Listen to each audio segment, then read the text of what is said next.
Hi everyone, I hope everyone's doing well. I am looking forward to this and I enjoy the opportunity to be able to share with you and thank Derek for that opportunity and the Masters at the Tempo. One of the things, whoops, there's my doggy. So I'm going to have a little word about the dog in the background here. So you can hear her going right now, which is kind of exciting and neat. I will forewarn you that this message has a little bit of a disturbing tone in part of it. So there is a slide that I'm going to show that is disturbing. I'll forewarn you that before I do it, so that it's something that you can avoid looking at if you would like to. It's not, well, I'll just leave it at that, and you can make your own decision. I wrote this message a couple weeks ago, and when I sat down to write it, I was contemplating the content of the topic, and I had just heard Bill give his talk on some of those foundational Buddhist principles, including emptiness and suffering, and I really enjoyed his message. And I took a break after writing a bit on another topic, and I went up to my office to play guitar, and I switched kind of modes. What I do for my creativity and for my creative time is split between playing guitar and writing. I really enjoy it. It nourishes me. It is fulfilling to me. I used to do a lot of it when I was younger, so I had a lot of fun. In the meantime, my son and his wife showed up after a day at the lake, cleaned down their dogs in our backyard. There's one of them. That's Buster. Buster's kind of a cool long-haired dachshund guy and is just an absolute joy. They took off down the street and they went for a swim at our local pool here. And the dogs were out on the back porch just basking in the sun, having a great time. After I finished playing guitar, I picked up the computer, I checked some emails, and took a look at Facebook. And a fellow martial artist who I'm acquainted with posted a video that looked as though it might be a group of men standing around an odd animal or a reptile of some sort in a hole. And I thought, well, hey, I'm never one to pass up an opportunity to see some kind of strange beast. That's cool, so I'll click on the video link. So I'll forewarn you that I'm going to put up the next slide, and it's a little disturbing, more than a little disturbing to look at. So if you'd like to avoid that, I would suggest maybe not looking right now. What I was greeted with was much different than what I expected. The scene depicted several men standing around another man who had been buried up to his chin in dirt and rocks. He was clearly begging for his life, and then they poured rocks and dirt over his head, burying him alive, while the others laughed and recorded the event on their phones. I only watched a short amount of this horrible, horrible event before turning off the video. Under the link, there were several glib remarks about Muslims and other just garbage. I've switched the slide, so if you'd like to look back now, it'll be okay. I've seen a lot of violence. I've been the perpetrator of some of these violent acts. I was a real punk when I was growing up, and I got involved in a lot of stuff that was not so great. But there was nothing that I ever participated in that was so cruel and so gruesome as what I witnessed on Facebook. My original intent was to discuss what in Buddhism is referred to as the first noble truth, dukkha, suffering, anxiety, or living in an unsatisfactory manner. All I could think of is what leads human beings to this type of behavior.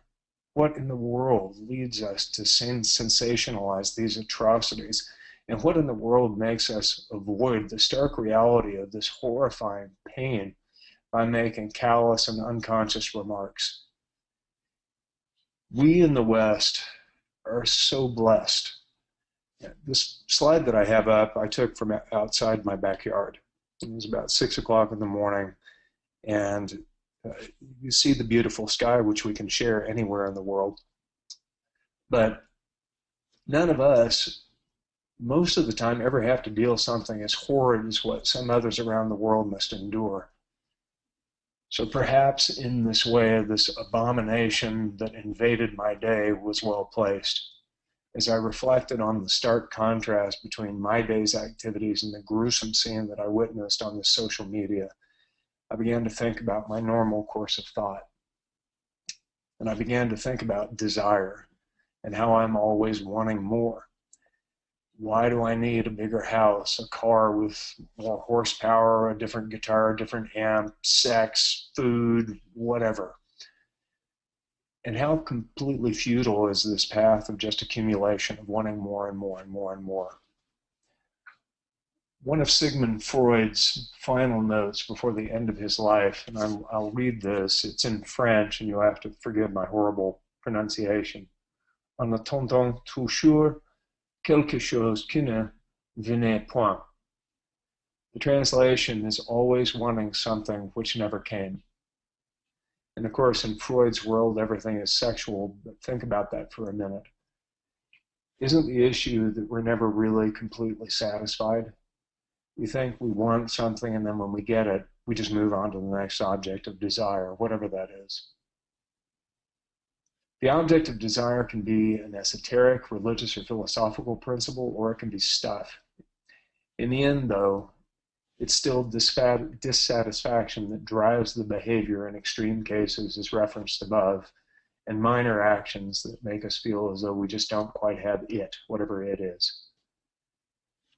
But is desire in and of itself bad? Can we use it as a tool to learn and to guide us back to the principle of oneness? The Ramayana is an epic Hindu poem that through the use of allegory teaches us this lesson.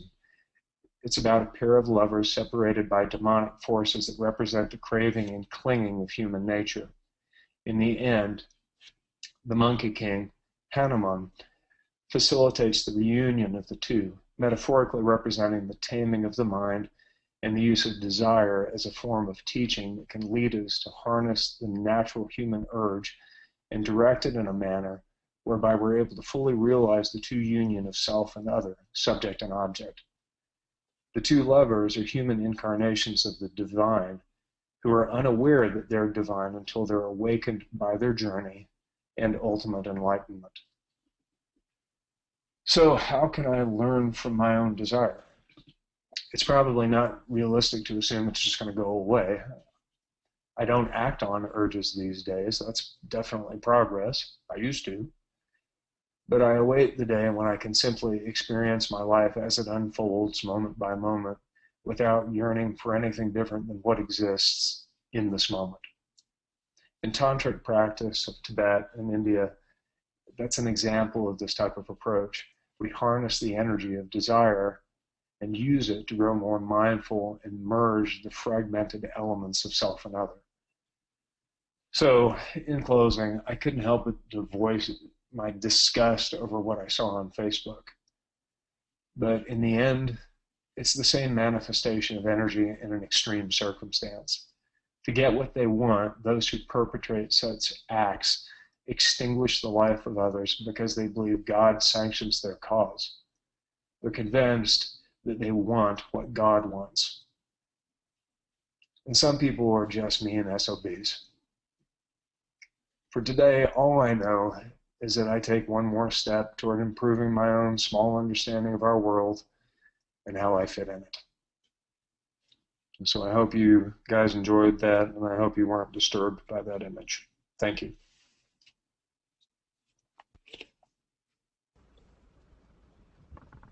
Ed, thank you so much. That was very heartfelt. So applause from Gary and Julie, driving through Pennsylvania. From Alex, thank you, Ed. Great talk. And this is, Ed, this is causing me to remember a conversation that I had with a friend of mine who works as a trainer at a nearby gym. So his name is Naji, and this is a really compassionate, really cool guy. Gets along with everybody, always happy. always happy to see me, always warm and friendly. And when I talked to him this one day last week, he was looking very disturbed. So I asked him what was wrong, and he said that he had been reading news reports about this young girl in Pakistan by the name of Malala Yousafzai. You guys may have seen news reporting on that. What that story is about is that Malala is one of the girls that is studying, to better herself, to get an education in an area that has a huge Taliban influence. And the Taliban want to go back, as I'm sure everyone knows, they want to go back to a very fundamentalist theocracy, which forbids all girls to become educated, and therefore they have singled her out for retribution. So a couple of years ago, she was 15 years old. She boarded the school bus to go to school. Gunmen showed up, asked for her by name, and shot her 3 times, including through her head. Now, she was in critical condition. She did not die from the gunshots, which was a miracle all in itself. She was in critical condition for quite some time, but then when her conditions improved sufficiently, she was moved to a better facility where she eventually made a slow but painful recovery. So this story had a huge impact on my friend, because how can anyone in the world suffer to that extent just for wanting to be educated? So it was something that he thought about all day long. He couldn't quite dismiss it from his mind, because here in the West, we all take education for granted. We all assume that, oh yeah, yeah, all the learning, all the knowledge is out there for you, for the taking. Anytime that you want to absorb, there's only way more than you can actually take in. There's not going to be a shortage of learning opportunities. So this is such a dramatically different world that Malala lives in, and this is what caused my friend to become very moody. And so I shared with Naji, the trainer, that I try to keep up with world events, and I am keenly aware of the plight of people, the plight of some in some of the most horrible war-torn areas, pockets of concentration of incredible human misery. Misery to the extent, suffering to the extent that we cannot even imagine. In fact, and this is not to encourage anyone from doing so, but in fact, it is, with the internet nowadays, it is very easy for anyone to look up photographs from the current conflict. You will see all kinds of unimaginable atrocities. You will see pictures of, for instance, actual beheading. You will see images of babies who are decapitated. So, dwell on that for a moment. This is, this world of ours, everything is not as rosy as our day-to-day experience. There's incredible suffering in the world. That's what I'm trying to say. So then I discussed this topic further with Naji, and I said that, the two of us arrived at a consensus. And that consensus was, we can dwell on the misery to the point where it incapacitates us. Like, we feel so awful about what's going on the other side of the world that it prevents us from doing what we ought to do today. Is that possible? Sure. Because we all feel for that. We all have a certain amount of empathy, and we don't, it's like the suffering that is endured by someone else on the other side of the world, even if we don't know them to some extent when we hear about it, we suffer with them as well. That is our nature. That's part of being human. That's you feeling your connection with everyone else in the world. So we can dwell on that, let that happen, so that we can't do, but then at the same time, we're so powerless. And that feeling of being powerless can also make us feel pretty depressed. So then pretty soon, before you know it, we have, the cycle where we sink lower and lower, feeling worse and worse, which is in fact where my friend Najee was at. He's usually such a happy guy, usually so happy-go-lucky, but he has, because of how he feels so deeply, there are many people who are like that, and maybe you are someone who are like that as well. Kinesthetic individuals, you function by the way you feel, whereas other people may function by the way they look at the world or by the way things sound. You can always tell the different kinds of people by the way that they react to certain things. They may say, someone who's very visual will say, oh, that looks pretty good to me. Someone who relies more on sounds and tones will say, that sounds pretty good. Looks good, sounds good, different same kind of expression, but different styles. So the kinesthetic individual, which my friend Najee is someone who feels deeply. And in fact, they cannot understand why anyone else cannot feel as deeply as they do. And this is why he was so incredibly affected.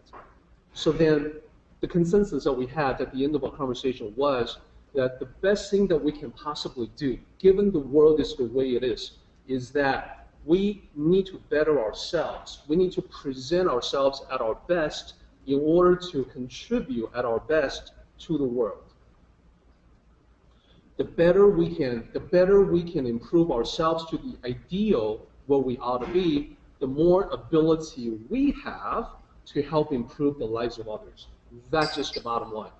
So, that's a message that resonated with him. It's a message that resonates with me. And I hope as you're listening to Sifu Ed's talk, it is a message that resonates with you as well.